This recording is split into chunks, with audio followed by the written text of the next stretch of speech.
భారతదేశం ఫ్రాన్స్ నుంచి 26 Rafale marine fighter jets కొనుక్కొనుంది. ఆల్రెడీ మనం రఫేల్ డీల్ అంటే 2016లోనే కొన్ని ఫైటర్ జెట్స్ తెచ్చుకున్నాం. ఇప్పుడు 26 మళ్ళా తెచ్చుకుంటున్నాం అనమాట.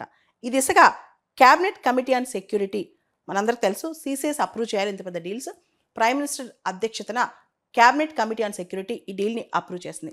దాదాపు 64,000 crores 64,000 కోట్ల డీల్ అనమాట.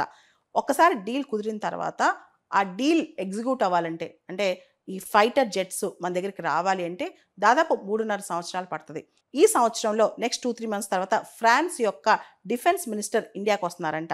ఆ టైంలో డీల్ ఫైనల్గా కంక్లూడ్ చేసుకోబోతున్నారంట. మనం రఫేల్ మెరైన్ ఫైటర్ జెట్స్ కొనుక్కోబోతున్నాం ఫ్రాన్స్ నుంచి. మొత్తం 26 ఫైటర్ జెట్స్ కొనుక్కోబోతున్నాం.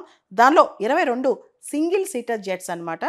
అవి ఎయిర్ క్రాఫ్ట్ క్యారియర్స్ నుంచి ఏదైతే నేవల్ షిప్స్ నుంచి ఆపరేట్ చేయొచ్చో వాటి మీద నుంచి వాటిని లాంచ్ చేయొచ్చు అనమాట. మనకు తెలుసు మొత్తం ఈ ప్రొక్యూర్మెంట్ ఇప్పుడైతే సెంటర్ ఏదైతే ప్రొక్యూర్ చేసుకుంటుందో రఫేల్ మెరైన్ జెట్స్ అనేవి మనం నేవీ కోసం ఇండియన్ నేవీ అంటే షిప్స్ మీద నుంచి లాంచ్ చేయడానికి అనమాట. మనకి ఇండిజినస్గా దేశీయంగా తయారు చేసుకున్న ఐఎన్ఎస్ విక్రాంత్ మీద నుంచి కానీ లేదా మనం రష్యా నుంచి కొనుక్కొచ్చుకున్నాం ఐఎన్ఎస్ విక్రమాదిత్య దాని మీద నుంచి కానీ ఇవి లాంచ్ చేయొచ్చు అనమాట.